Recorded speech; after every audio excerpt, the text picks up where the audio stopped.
The crisp scent of freshly brewed coffee lingered in the air as the last few passengers settled into their seats. The cabin buzzed with soft murmurs and the rustling of overhead bins being shut. Amelia Sutton strode confidently down the narrow aisle of the first-class cabin, her polished black heels clicking against the carpeted floor. As the senior flight attendant of this international airline, she prided herself on her ability to maintain order, professionalism, and efficiency. She had been with the airline for over a decade, and in that time, she had perfected the art of identifying the typical first-class traveler. They had a certain air about them, an effortless elegance, an undeniable presence. Wealth and status weren't just about expensive suits or designer handbags, they were in the way a person carried themselves. Amelia had developed an instinct, a second nature, that allowed her to immediately discern who belonged in first class and who did not. As she moved through the cabin, her sharp gaze scanned the passengers, performing a silent checklist. A corporate executive in a tailored navy blue suit sipped his whiskey while typing furiously on his laptop. A well-dressed couple exchanged hushed words over a glass of champagne. Everything appeared to be in order until her eyes landed on him. Seated near the window in seat 3A was a man who at first glance didn't seem out of place. His suit, though finely tailored, was understated. His shoes were polished but not ostentatious. He adjusted his watch with a sense of ease, exuding a quiet confidence that should have reassured her.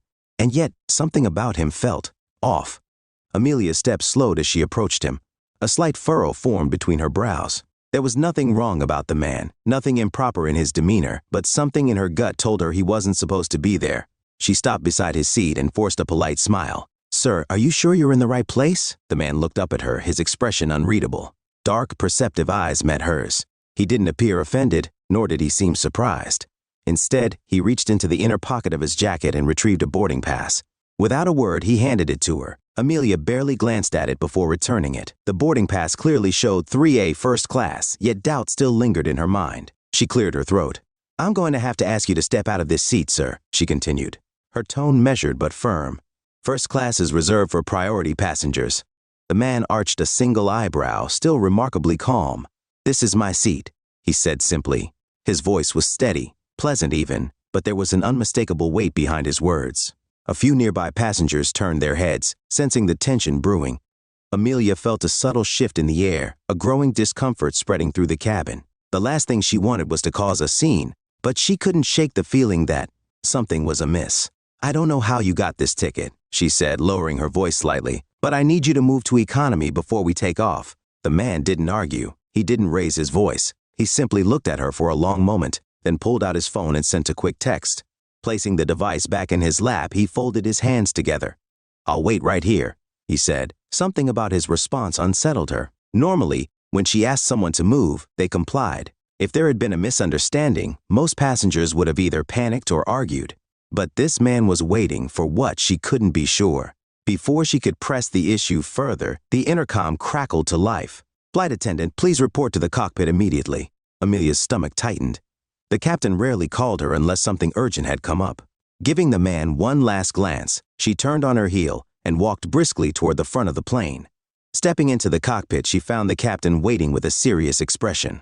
The in-flight phone was still in his hand, and on the screen behind him was a video call with someone from corporate. "Did you attempt to remove a passenger from first class?" the voice on the screen asked. Their tone was calm, but the weight behind their words was unmistakable. Amelia lifted her chin. "Yes," she said. "He didn't belong there." The person on the screen paused for a moment, then spoke again. "You just tried to remove the owner of this airline from his own seat." The words hit Amelia like a sudden drop in turbulence. The owner? That couldn't be right. She had seen wealthy passengers before, executives, celebrities, politicians, but the man in 3A hadn't carried himself like them. He had been too quiet, too composed, too ordinary. Her mind raced for an explanation, a justification, anything, to make this moment less disastrous than it already was. I thought there was a mistake," she stammered. "He didn't look like he was supposed to be there." The second the words left her mouth, she regretted them. The captain exhaled through his nose, clearly frustrated. The corporate representative leaned forward slightly, their expression unreadable. "So you assumed he didn't belong in first class," they said slowly. "And rather than verify his ticket, you humiliated him in front of an entire cabin of passengers." Amelia felt the weight of their stares, the suffocating realization sinking in. She had prided herself on being one of the best in her crew, on keeping things in order, on making sure everything ran smoothly. But in her attempt to enforce the rules, she had broken the most important one: never assume, always confirm. Amelia Sutton walked out of the cockpit, her mind still reeling from the revelation she had just received. She could still hear the corporate officer's words echoing in her head. You just tried to remove the owner of this airline from his own seat. Her heart pounded as she retraced her steps down the narrow aisle of first class. Passengers were already glancing her way, sensing the shift in energy. She forced herself to breathe, to appear composed. She needed to salvage this. Yet, despite everything she had just been told, a sliver of doubt still lingered in her mind. How could he be the owner of the airline? He didn't act like it. He didn't demand special treatment, didn't carry the air of self-importance she had come to expect from powerful people. If he was truly the owner, why hadn't he announced himself the moment she questioned him? No, something didn't add up. She reached seat 3A, where the man still sat, his hands loosely clasped together. His phone lay face down on his lap. He hadn't moved an inch. Still waiting, Amelia's fingers tightened around the edge of the seat in front of him as she forced a tight-lipped smile. "Sir," she said, her voice more controlled now, "I'd like to apologize for any misunderstanding earlier." The man, Elliot Grayson, if corporate was to be believed, looked up at her with the same unreadable expression. "A misunderstanding," he echoed. There was no anger in his voice, just quiet observation. "Yes," Amelia continued, pressing forward. "I was only following standard protocol. We take seating arrangements very seriously, and I had to make sure there were no errors." Elliot tilted his head slightly, studying her. He didn't speak right away, which made her uneasy. She had expected him to nod, to accept the apology and let it go. But he was waiting for something. The silence between them stretched just long enough for her nerves to fray. "If that's the case," Elliot finally said, "why didn't you check anyone else's boarding pass? Why only mine?" Amelia felt a prickle of heat crawl up her neck. The question was direct, and she had no immediate answer. She swallowed, scrambling for a response. "You seemed out of place." There, she had said it. Elliot's eyes flickered with something she couldn't quite read. "Out of place," he repeated, his tone even. "And what exactly about me seemed out of place?" Amelia's grip tightened around the seat. This was not how she had expected this conversation to go. She had been trying to regain control, to smooth things over, yet now she found herself on the defensive. "Sir," she said, her voice lower, "I don't mean any offense. She hesitated. "I've been with this airline for over 10 years. I know how to read a cabin. I know how to spot when something doesn't feel right." Elliot didn't react. He didn't scoff, didn't roll his eyes. He just listened, waiting. And that made her frustration rise. She had worked hard to reach her position. She had dealt with passengers who tried to cheat the system before, people who talked their way into upgrades they hadn't paid for. She had seen it all. And now she was expected to believe that this man, this quiet, unassuming figure, was somehow her boss. The thought still gnawed at her. "You didn't question anyone else," Elliot pointed out again, still calm. "Just me." A few passengers shifted uncomfortably nearby, clearly eavesdropping. Amelia clenched her jaw. "If I made a mistake, then I apologize," she said, her voice tight. "But I was only doing my job." Elliot studied her for another long moment before exhaling softly. Then, to her surprise, he leaned back in his seat, folding his hands neatly in his lap. "Very well," he said simply. "Then continue doing your job." Something about the way he said it sent a shiver up her spine. She straightened, her throat dry. "Would you like anything before takeoff?" she asked, trying to shift the conversation back to neutral ground. "No, thank you," Elliot replied. And with that, he picked up his phone and resumed scrolling, dismissing her entirely. Amelia hesitated for a moment before stepping away, feeling a storm of emotions swirling in her chest. She wasn't sure why, but something about the entire interaction left her feeling deeply unsettled. She moved toward the galley, pretending to check the beverage carts while stealing a glance back toward seat 3A. Elliot still sat there, calm, unbothered. And that, more than anything, bothered her. She didn't trust it. Her instincts were rarely wrong, and even though corporate had confirmed his identity, she still couldn't shake the feeling that something wasn't right. The owner of the airline wouldn't just sit there like that, would he? Wouldn't he be making phone calls? Wouldn't he be speaking to the captain, giving instructions, making decisions? But Elliot Grayson, he was just waiting. The hum of the plane's engines filled the cabin as Amelia Sutton stood near seat 3A, a polite but forced smile fixed on her face. She had returned to the first-class section with renewed determination. She had spent the past few minutes in the galley, replaying the interaction in her head. Something still didn't sit right. The way the man, Elliot Grayson, had spoken to her, The way he had refused to be rattled, the way he had simply waited rather than defended himself. It wasn't normal. And despite the captain's instructions, despite the corporate officer's revelation that this was the owner of the airline, Amelia still had doubts. What if they had made a mistake? What if this was just some well-dressed man who had gotten lucky, who had played the system and knew how to act calm under pressure? People could be deceptive. She had seen it before. And if she let it slide, if she allowed one mistake, what kind of precedent would that set? So now, standing before him again, she resolved to handle it the way she always had, by sticking to the rules. Clearing her throat, she adjusted her posture and folded her hands neatly in front of her. "Sir," she said smoothly, but there was an undeniable edge to her tone. "I need to ask you to relocate to economy class." The soft murmurs of nearby passengers quieted. The tension thickened. Elliot looked up at her, his expression unreadable. "Is that so?" he asked, his voice as calm as ever. Amelia nodded. "Yes. There seems to have been a mistake. First class is reserved for priority passengers, and She hesitated for half a second, but pushed forward. "I need to ensure that all seating arrangements align with our protocols." Elliot's eyes flickered with something she couldn't quite place. Amusement, perhaps? Challenge? He tilted his head. "I see," he said. Then he let the silence stretch. Amelia's patience thinned. She wasn't used to this kind of defiance, not from someone so quiet. "Sir," she continued, her voice tightening, "if there's been a misunderstanding, we can discuss it after takeoff. But for now, I must ask you to move to economy." Still, Elliot didn't react the way she expected. He didn't argue. He didn't protest. He simply studied her, the way one might study a puzzle. Then at last he moved, but not to unbuckle his seatbelt, not to gather his belongings. Instead, he reached into his pocket, pulled out his phone, and began typing something. Amelia felt her pulse spike. "Sir, I need you to comply." Elliot held up a single finger, silencing her. The audacity of it made her jaw tighten. Her fingers curled into fists at her sides, but before she could say another word, Elliot placed his phone down on the tray table and met her gaze. "I'll wait here," he said simply.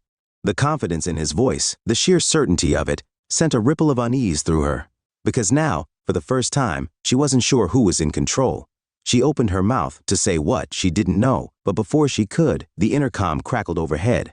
"Flight Attendant Sutton, please report to the cockpit immediately." Her stomach dropped. Passengers whispered around her.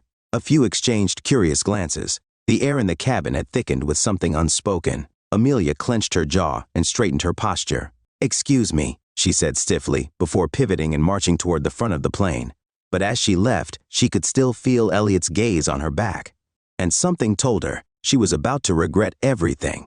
The soft hum of the engines filled the cabin, yet the atmosphere in first class remained thick with tension. Elliot Grayson sat in seat 3A, his posture relaxed, his expression unreadable. Around him, whispers grew louder. Passengers cast curious glances in his direction, watching, waiting for his reaction. But Elliot remained still. He had every right to be furious, to raise his voice, to demand better treatment, but he didn't. Instead, he calmly placed his phone face down on the tray table, adjusted the cuff of his jacket, and exhaled quietly. He had spent enough years navigating rooms filled with people who underestimated him. This wasn't new. And so, while Flight Attendant Amelia Sutton stormed toward the cockpit, frustration radiating off her in waves, Elliot simply leaned back in his seat and waited. Meanwhile, in the cockpit, Amelia entered with an air of self-importance, already preparing to argue her case. The captain, a man in his late 50s with a face carved by years of experience, sat in his chair, arms crossed. His CO pilot glanced at her, sensing the tension. "Flight Attendant Sutton," the captain said, his tone measured. "Did you attempt to remove a passenger from first class?" Amelia hesitated but quickly masked her uncertainty. "Yes, sir. There's been an oversight. I believe the gentleman in seat 3A is in the wrong section." "He doesn't." The captain held up a hand, stopping her. He exchanged a glance with the flight's senior crew member, who had also been called in. Then, without a word, he turned the cockpit screen toward her. A video call was still active, and on the screen sat a man in a dark suit. His face calm but authoritative. "Corporate." Amelia's breath hitched. The voice on the other end was even, but the weight behind it was unmistakable. "Miss Sutton, do you realize who you just attempted to remove from his seat?" A cold shiver ran down her spine. Back in the cabin, Elliot remained unbothered. A flight attendant had wrongly assumed he didn't belong. It had happened before. He had been asked, no, told to move before anyone had even checked his credentials. Again, not surprising, But what was surprising was how predictable it all was. The hurried footsteps of passengers sneaking glances. The way those in first class pretended to be engrossed in their tablets and newspapers, too polite to acknowledge the scene unfolding before them. He had seen it all before. Yet, despite the tension crackling in the air, he refused to react. This was a game Amelia thought she was winning. But Elliot had played it before, and he had never lost. So he simply steepled his fingers, tapped his index fingers together, and waited. Because in mere moments, Amelia Sutton was about to learn a lesson she wouldn't soon forget. The tense silence in the first-class cabin was shattered by the rapid clacking of heels against the floor. Amelia Sutton was returning. Her face was flushed, her breath short and clipped, but it wasn't from exertion, it was frustration, embarrassment, and above all, a deep-seated need to regain control. She had just been spoken to by corporate. She had felt their disappointment, the sharp reprimand disguised under a calm, professional tone. She had wanted to argue, to insist that she had been following protocol, that she had simply been maintaining the standard expected of first-class service. But the weight of their words had pressed down on her like an anchor, and now she was expected to return to the passenger she had wrongly targeted. And what? Apologize? No. Her hands clenched as she stormed back down the aisle. She had spent years climbing the ranks of this airline, enforcing rules, ensuring order. She prided herself on her ability to keep things in line, yet today she had been made to look like a fool. And she would not allow that. Elliot Grayson was exactly where. She had left him, still seated, still calm, still waiting. He had watched her go, and now he was watching her return. The whispers around them had grown into a low murmur, passengers now fully invested in whatever was about to unfold. Amelia hated it. She took a breath, smoothed her uniform, and stopped directly in front of him. "Sir," she said, forcing a tight smile, "there's been a misunderstanding." Elliot tilted his head slightly, his expression unreadable. A misunderstanding? The phrase felt like a weak attempt to brush the incident under the rug. Passengers shifted in their seats, their interest piqued. Some, sensing the tension, pretended not to be listening. Others openly stared, curious to see how she would handle the situation. Elliot did not immediately respond. He simply raised a brow, waiting, forcing her to finish her sentence. Amelia's throat tightened. She didn't want to say it. Didn't want to acknowledge her mistake in front of an audience. But before she could summon the words, her pride got the best of her. "This seat," she continued, "was flagged in our system as an error. That's why I asked you to move. But I've now been informed that the ticket is valid." Valid. A simple word. But the way she said it, as if it physically pained her to admit, made it clear to everyone that this was not an apology.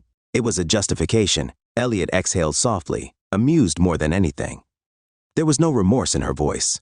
No acknowledgement of what she had done. She wasn't sorry. She was simply trying to save face. He clasped his hands together and looked at her evenly. "That's what you're calling it? A misunderstanding?" Amelia stiffened. She had hoped he would just nod, let it go, allow her to move on. But now, he was making her stand there, making her acknowledge the weight of what had just happened. Passengers exchanged glances. Some leaned in, eager to see how she would respond. For the first time in her career, Amelia wasn't in control, and she hated it. "I was simply doing my job," she said, her voice clipped. "If I made an error, She hesitated. The words were there. "I apologize." But she couldn't say them. Not like this. Elliot let the silence stretch before offering her the smallest of smiles. "I see." Amelia's hands curled into fists. She had expected to win this battle, to put him in his place, to walk away with her authority intact. Instead, she had lost control. And for the first time, she realized it wasn't just Elliot watching her. Passengers were whispering, their faces filled with disapproval. Some shook their heads. And then, she saw it. A man in a suit seated near the back of first class, observing everything. Her breath caught in her throat, because she knew exactly who he was. And suddenly she realized, this was far from over. Amelia Sutton's hands trembled slightly as she walked away, her face burning with frustration. She had expected compliance. Instead, she had been left standing there, exposed, her authority. Questioned, not just by Elliot Grayson, but by every first-class passenger who had witnessed the exchange. She could still feel their eyes on her as she moved towards the front galley, her steps sharp and purposeful. She needed space, needed a moment to breathe. But what she didn't see was Elliot's next move. Seated comfortably in his seat, Elliot glanced at his phone. The tension in the cabin had reached an unbearable peak. Whispers, muted gasps, a few passengers stealing glances, pretending not to be interested when they clearly were. But Elliot remained composed, calm, calculated. With deliberate ease, he lifted his phone and sent a single text. Passengers around him didn't notice at first, but one did. Seated a few rows away, a woman in a navy blue blazer with a gold insignia on her lapel tapped her fingers against her tray table. Her sharp eyes flicked toward him, assessing the moment his phone screen lit up. She knew what she had just seen, and she knew exactly who he was. Inside the galley, Amelia braced herself against the counter, inhaling deeply. This was not how things were supposed to go. She had protocols, procedures, authority. She had always prided herself on knowing how to handle difficult passengers. And yet, Elliot had managed to outmaneuver her without even raising his voice. What was his game? Who was this man? Amelia shook her head, gripping the cool metal of the counter, willing herself to regain control. And then, the intercom crackled. "Flight Attendant Sutton, please report to the cockpit immediately." Her stomach dropped. Passengers turned, watching as she walked back up the aisle. She forced her expression into one of composure, though her pulse pounded in her ears. As she passed by, she dared a glance at Elliot. He was watching her, not smug, not gloating, just waiting. And something about it sent an uneasy shiver through her spine. Inside the cockpit, Captain Reynolds was waiting, his expression unreadable. But it was the second man in the cockpit that made Amelia's blood run cold. He was on a video call, his face professional, corporate, and in his hand, a tablet. And on that screen, a message thread from Elliot Grayson. Her breath hitched. She knew now. Elliot Grayson wasn't just a passenger. And suddenly, everything had changed. Amelia Sutton stood frozen at the entrance of the cockpit, her breath coming in shallow bursts. The walls of the confined space suddenly felt smaller, the air heavier than before. Captain Reynolds sat in his chair, his fingers resting against the edge of the control panel, his expression unreadable. But it was the man on the screen who made her blood run cold. The corporate official's face was illuminated by the glow of the cockpit monitors, his sharp eyes fixed directly on her. She swallowed hard. "Flight Attendant Sutton," the man on the screen said, his voice even but carrying an unmistakable weight. "Yes, sir," she managed, standing at attention. The official's gaze flicked to the captain. "Captain Reynolds, can you confirm if passenger 3A has been removed from his seat?" Amelia's pulse thundered in her ears. The captain exhaled slowly, his fingers tightening around his chair's armrests. He finally turned his eyes to her, a question lurking beneath his otherwise calm exterior. Amelia's throat tightened. "He refused to comply," she said carefully, each word feeling like broken glass on her tongue. "Refused to comply." The corporate official raised an eyebrow. "Did you verify his boarding pass?" Amelia hesitated. And in that brief pause, she knew she had made a terrible mistake. The official leaned forward slightly on his screen, his gaze sharp and unwavering. "Did you ask to see his ticket before requesting he move?" Amelia's mouth went dry. The captain watched her carefully, waiting for her to speak. Her fingers clenched at her sides. She could feel her authority slipping, the walls of control she had built around herself crumbling in real time. "I assumed there was a mistake," she admitted, barely above a whisper. The weight of her own words settled over her like a storm cloud. The official sighed. It was the kind of sigh that carried disappointment, the kind of sigh that made the floor feel unsteady beneath her feet. "Flight Attendant Sutton," the man on the screen said, his voice clipped, "do you have any idea who you just attempted to remove from first class?" Her stomach twisted. She knew, but she didn't want to say it. The silence stretched. And then Captain Reynolds spoke. "He's Elliot Grayson," the captain said, his voice heavy with something that felt almost like pity. "The owner of this airline." Amelia felt the world tilt. Her heart dropped into her stomach. Her knees felt weak. She had spent years perfecting her ability to control situations, to ensure things ran smoothly. But in her desperate attempt to uphold order, she had broken one of the most fundamental rules of service. Never assume, always confirm. And now, she had humiliated the most powerful man in the company. A chill settled in her bones as the official let the reality of her mistakes sink in. "You will return to first class immediately," he said, his tone giving no room for argument. "You will personally apologize to Mr. Grayson, and you will escort him back to his seat." Amelia felt her stomach twist painfully. Apologize? In front of the entire cabin? Her fingers clenched. Passengers didn't question her authority. She was the one who gave instructions. She was the one who controlled the situation. And now, she was expected to walk back into that cabin, in front of every single person who had witnessed her mistake, and admit she was wrong. Her pulse hammered against her ribcage, but Captain Reynolds was already gesturing toward the door. "The conversation is over, Sutton," he said, his voice unreadable. There was no argument to be made. The corporate official's face remained impassive on the screen, waiting for her to comply. She had no choice. With a tight nod, Amelia swallowed the humiliation lodged in her throat and turned on her heel, making her way back toward first class. Every step felt heavier than the last. As she entered the first-class cabin, all eyes turned toward her. The whispers, once subtle, now felt deafening. She felt exposed. And then she saw him. Elliot Grayson was still seated where she had left him. He hadn't moved, hadn't made a scene, hadn't demanded anything. He had just waited for her. Amelia's chest tightened. She stepped beside his seat, forcing her voice to remain even. "Sir," she said, her tone measured, though it took every ounce of control she had to keep her voice steady. "There's been a misunderstanding." Elliot Grayson finally looked up at her. His expression was unreadable, but there was something behind his gaze, something knowing, something powerful. And then he tilted his head slightly. "A misunderstanding?"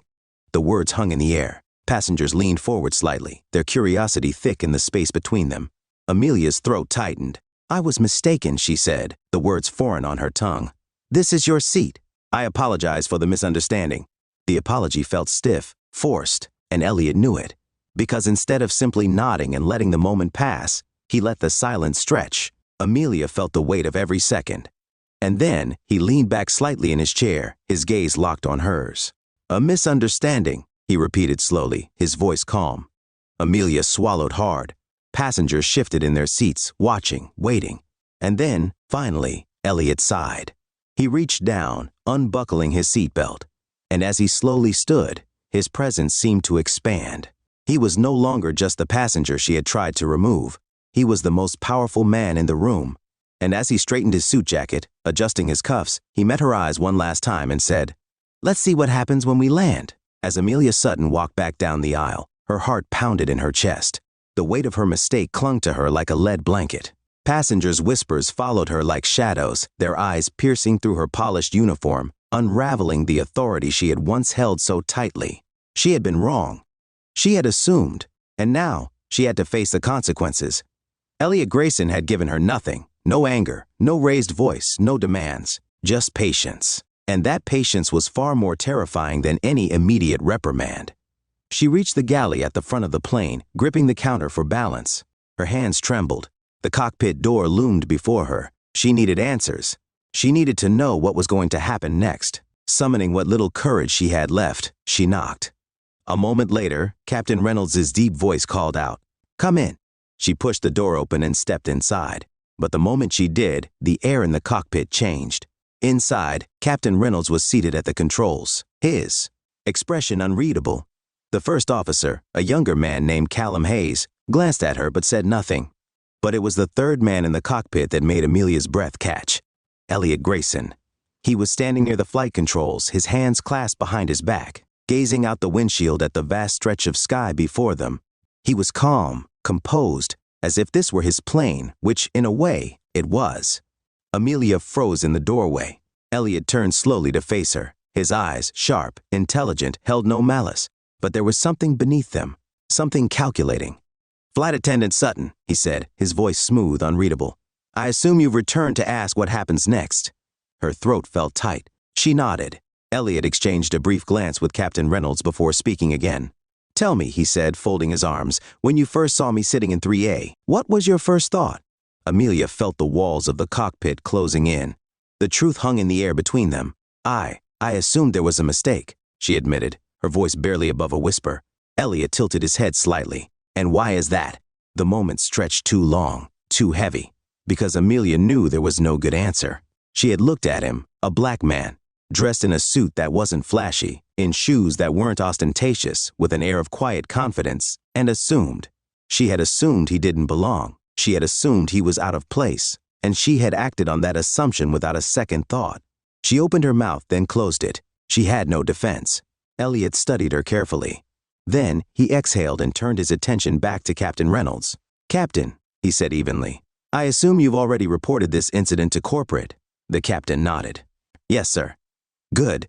Amelia's stomach plummeted. She knew what that meant. The moment this plane landed, her career was in jeopardy.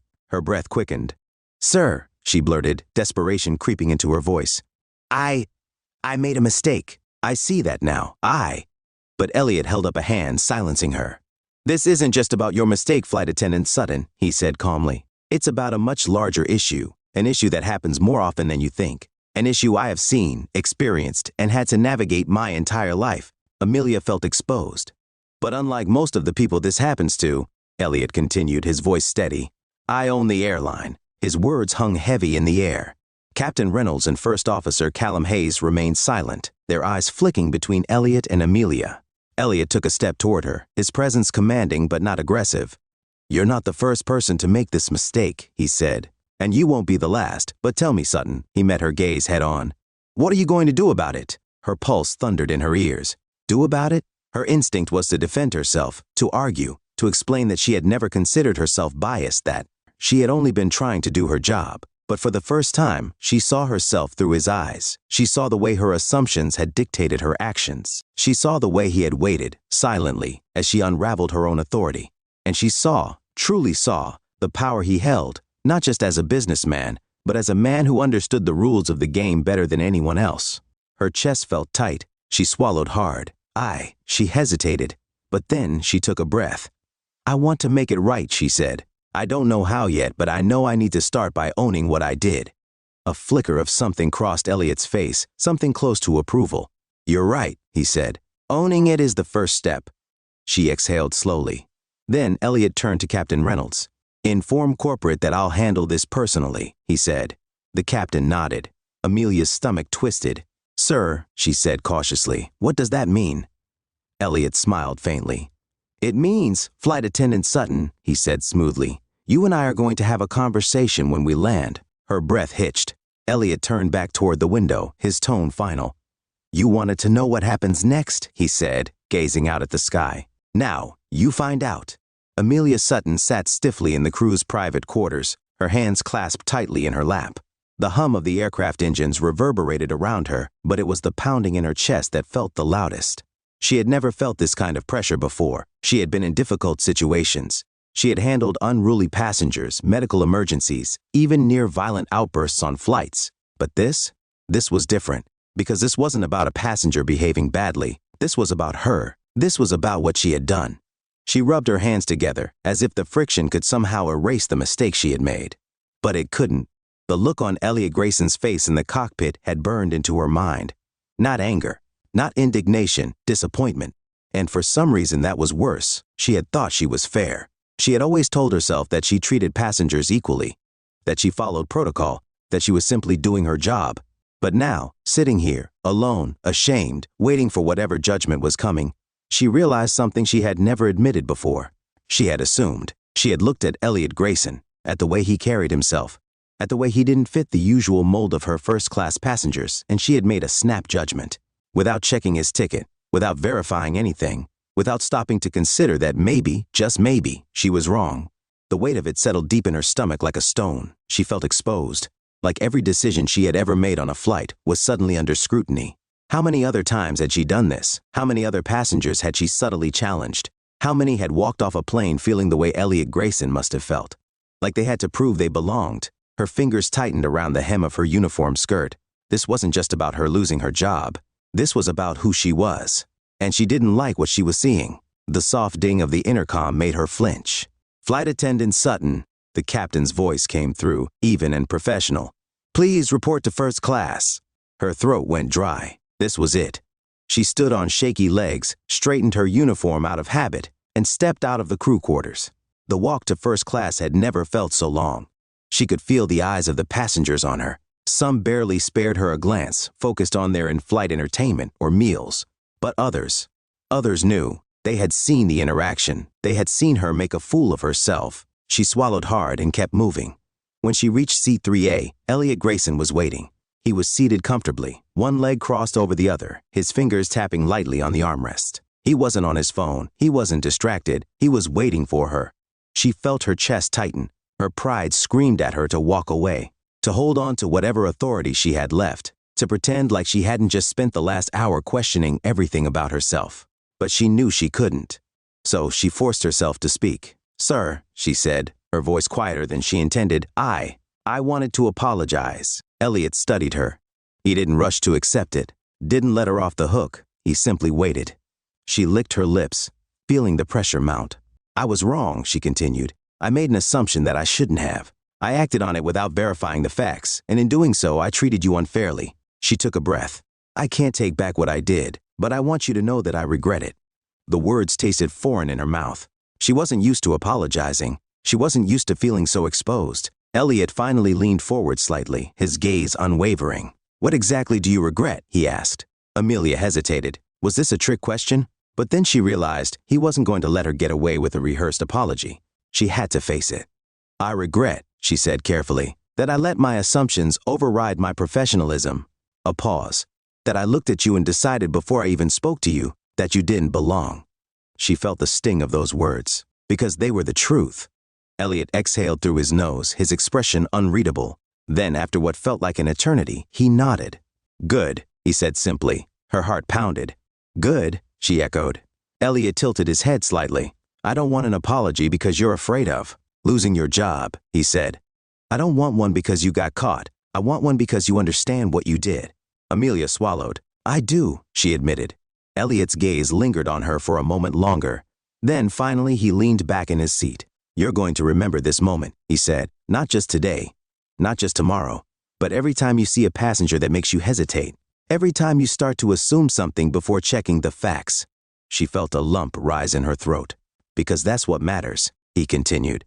Not the mistake you made today, but what you do with it moving forward. His words settled deep, and for the first time, Amelia felt something new, something bigger than regret. A need to change, to be better. She didn't know if she'd ever fully fix what had happened. Didn't know if Elliot Grayson would ever think of her as more than the flight attendant who had tried to kick him off his own plane. But she knew one thing.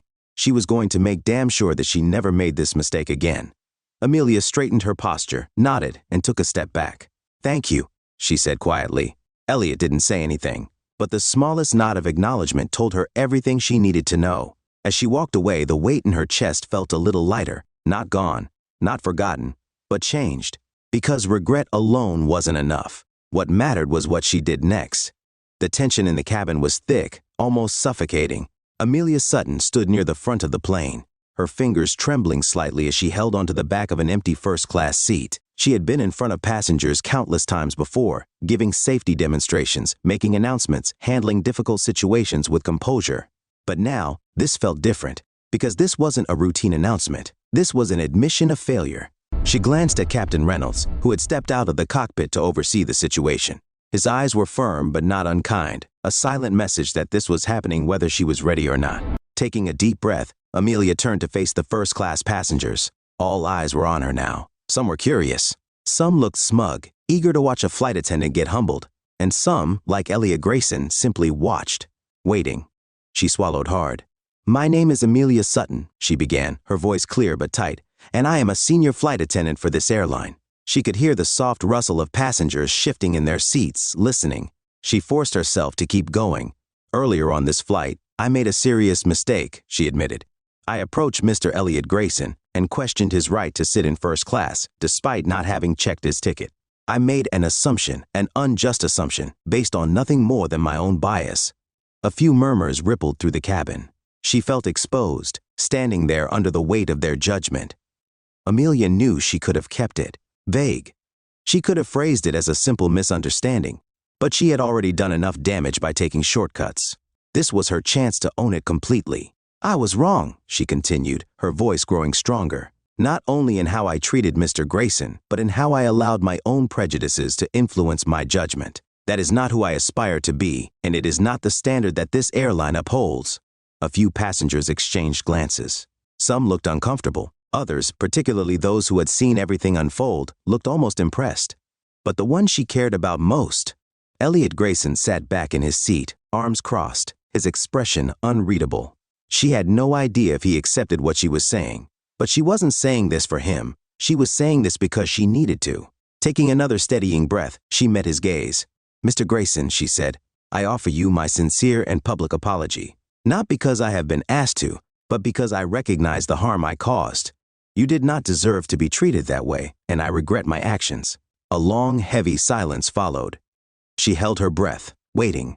Elliot tilted his head slightly, watching her with those sharp, discerning eyes. The kind of look that could see through someone. Then, after what felt like an eternity, he spoke. "I accept your apology," he said, his voice calm, measured. Relief crashed over her, but she didn't let herself exhale just yet, because he wasn't finished. "But," Elliot continued, "I hope you understand that apologies mean nothing if they aren't followed by change." Amelia's throat tightened. "I do," she said, her voice barely above a whisper, and she meant it. The murmur of passengers began to rise again. Some nodded approvingly. Others had already returned to their books, their movies, their conversations. For them, this moment would pass.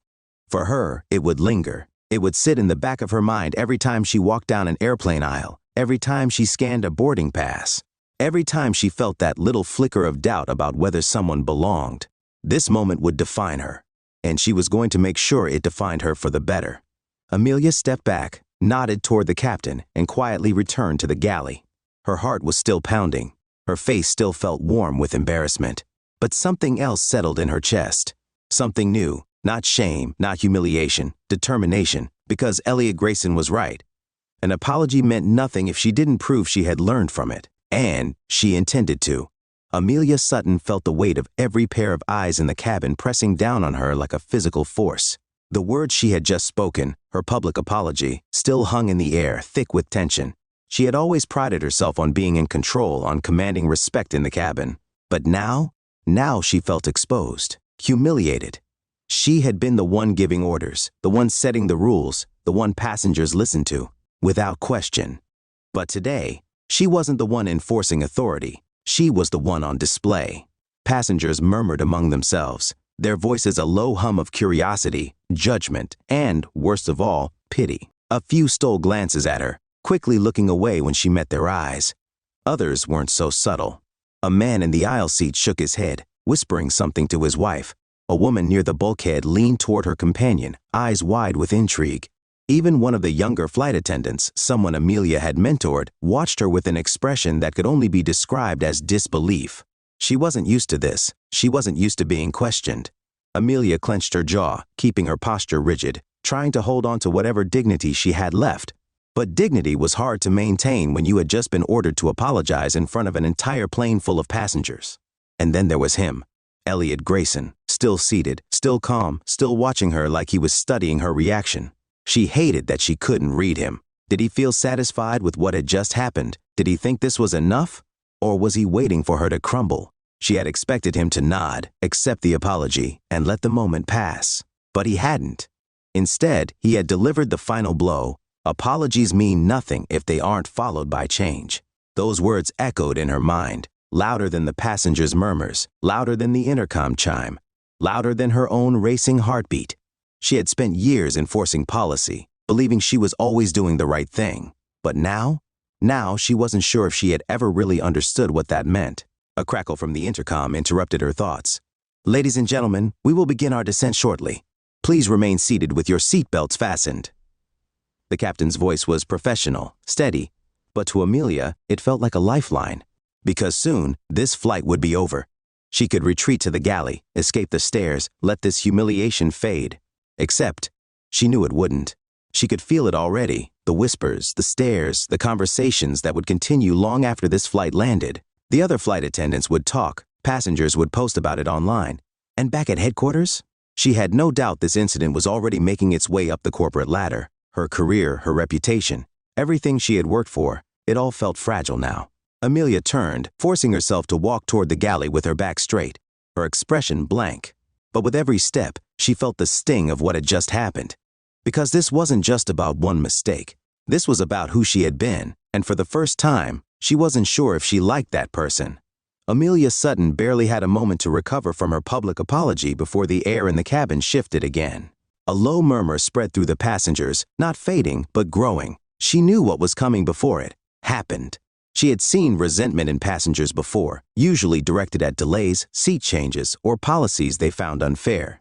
But this was different. This wasn't just annoyance. This was anger.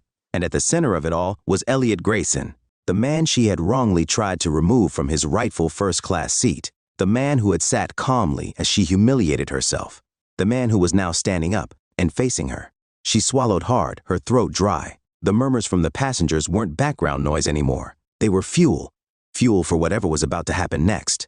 Elliot tilted his head slightly, his sharp gaze holding hers. "You think this is enough?" he asked, his voice even. It wasn't loud, it wasn't harsh, but it cut deeper than if he had yelled. She had been expecting him to accept the apology, to move on. But now she realized how wrong she had been. Passengers turned in their seats, eyes darting between them, sensing something more than just a forced apology. A woman a few rows back muttered, "She should be fired." A man near the aisle scoffed, "They let people like her work first class?" Amelia's stomach tightened. She wanted to tell herself it wasn't fair, that they didn't know her, that she wasn't one of those people. But wasn't she? Hadn't she made assumptions before? Hadn't she let her prejudices, no matter how subtle, dictate how she treated certain passengers? And now? Now she wasn't just being confronted, she was being held accountable. She squared her shoulders, forcing herself to keep her posture strong, even though she felt exposed. "I did what was asked of me," she said carefully, her voice measured, trying to regain control. Elliot let out a quiet laugh, not amused. "Not at all. No, you did what was told to you," he corrected. A ripple of agreement passed through the passengers. A man in the row behind Elliot leaned forward. "She didn't even check his ticket before kicking him out." "She assumed," a woman added, her voice laced with disapproval. The weight of the moment crushed Amelia. They weren't just whispering now, they were judging, openly. Elliot didn't look away. He took a slow step forward, not in a threatening way, but with purpose. "Tell me something, Miss Sutton."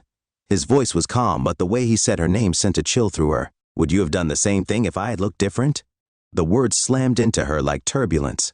Passengers inhaled sharply. A few exchanged glances. Her defenses rose automatically. "That's not what this is about," she said quickly. Elliot lifted an eyebrow. "It's not?" Amelia's throat went dry. She wanted to argue, to say she was just following protocol, that she wasn't that kind of person. But the truth sat heavy on her chest. She had looked at him, had made a decision before even checking, had assumed. And now she was facing the consequences.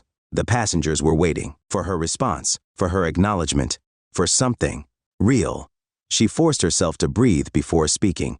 Her voice faltered, and she hated that it did. She swallowed, tried again. "I made a mistake," she admitted, her words quiet but real. Elliot studied her for a long moment. Then he nodded, not in approval, not in forgiveness, but in recognition. She had finally said it. But the weight of that truth was only just beginning.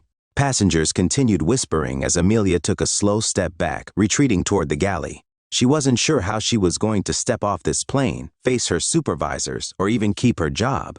But she did know one thing. She had just been confronted with who she was, and now she had to decide who she was going to be. Amelia Sutton had spent years believing she was one of the best flight attendants in her crew, sharp, efficient, and in control. But now, she wasn't in control of anything. She was standing in the galley, hands gripping the edge of the counter, as the weight of her actions crashed down on her.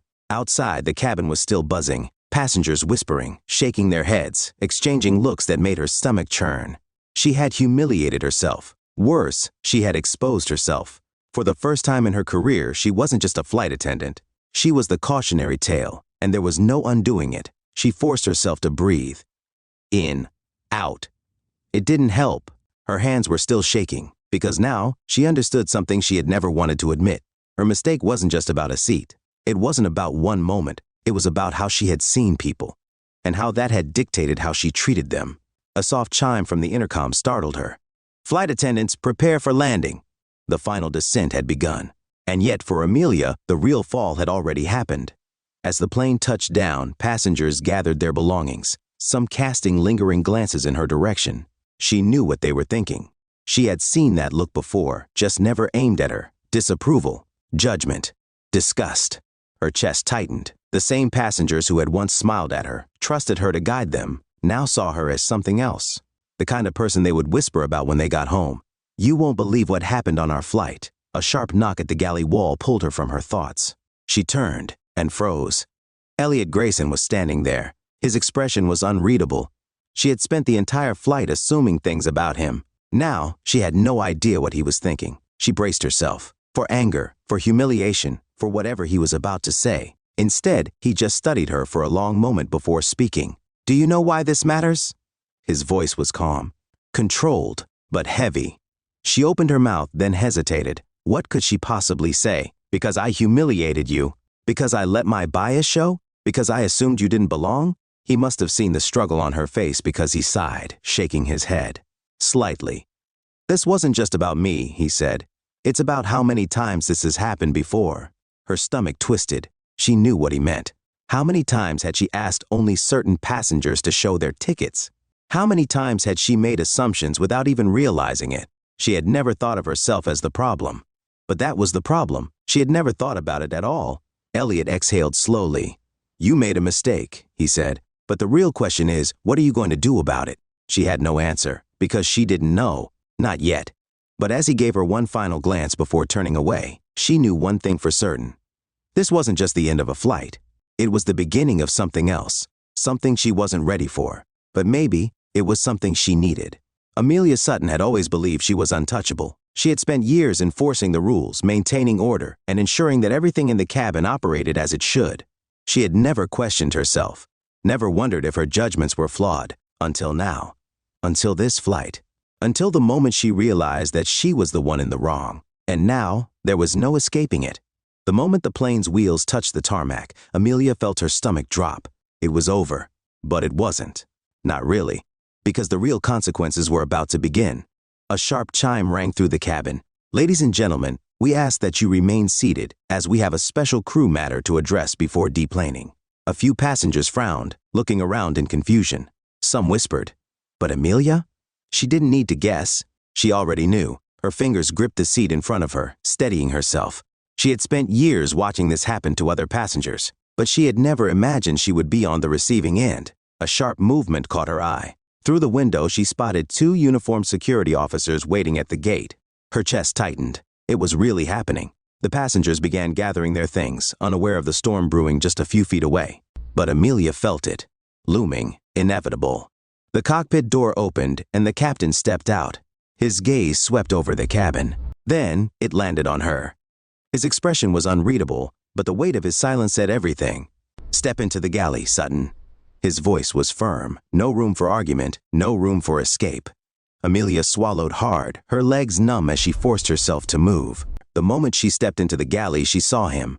Elliot Grayson, seated in 3A, the man she had tried to remove from first class. The man she had humiliated. The man who had, without a word, exposed every flaw in her authority. But this time, he wasn't alone. Beside him stood a corporate executive. And in his hand, a report. Amelia's breath hitched. She didn't need to read it. She already knew what it said. Passenger complaints. Crew reports. A record of everything that had happened on this flight. She could feel the walls closing in, the end of her career pressing down on her. Flight Attendant Sutton, the executive began, his voice neutral but cold. Do you understand the severity of your actions today? The cabin fell silent. Passengers, now fully aware of what was happening, turned in their seats, watching, waiting. Amelia felt her throat tighten. She wanted to speak, to explain, to fix it. But there was nothing left to say, because no excuse could erase what had already been done. No apology could undo the damage. She had built her career on control, on making passengers feel powerless, and now she was the powerless one. The security officer stepped forward. Ma'am, you'll need to come with us. Her chest tightened. This was it. The moment she had always dreaded. The moment she had never imagined would happen to her.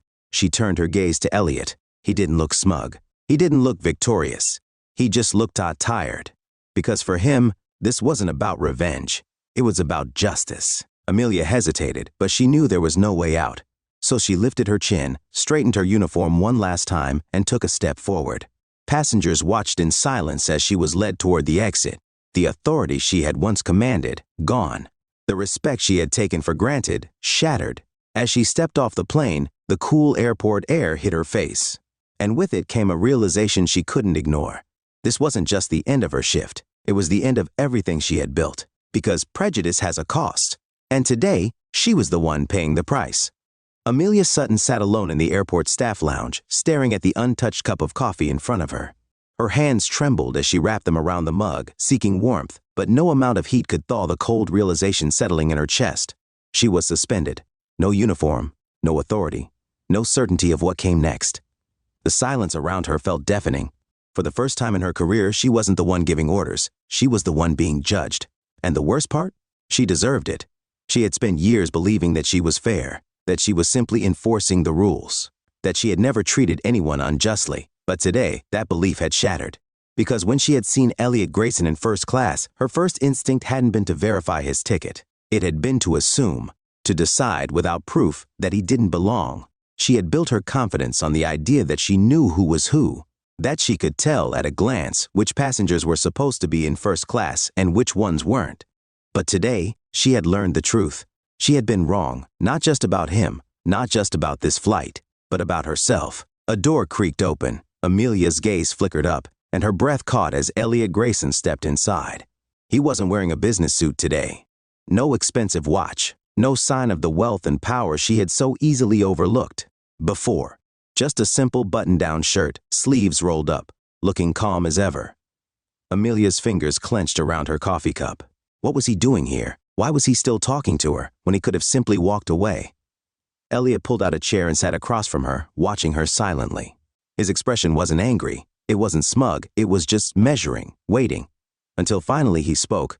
"Tell me something, Amelia," he said, voice calm but firm. "What did you learn today?" The question sent a sharp sting through her chest. She swallowed, hard. The words stuck in her throat, but she forced them out. "That I was wrong." Elliot nodded slowly. "And why were you wrong?" Her mouth went dry. She wanted to tell him it was a mistake, a misunderstanding, that she had been following protocol, but she couldn't say any of that because none of it was true. She inhaled shakily, lowering her gaze. "Because I assumed you didn't belong." The words felt heavy, shameful, painful, because for the first time she had to admit it out loud. Elliot exhaled, leaning back slightly. He didn't look satisfied, because this wasn't about winning, it was about making her see. "Do you know how many times this has happened to me?" His voice was steady, but there was an edge of exhaustion beneath it. Amelia's breath hitched. He wasn't talking about just today. He wasn't talking about just her. This was bigger than that, bigger than her mistake. And for the first time she understood. This wasn't just about her being fired. This wasn't just about her career. This was about a lifetime of being questioned.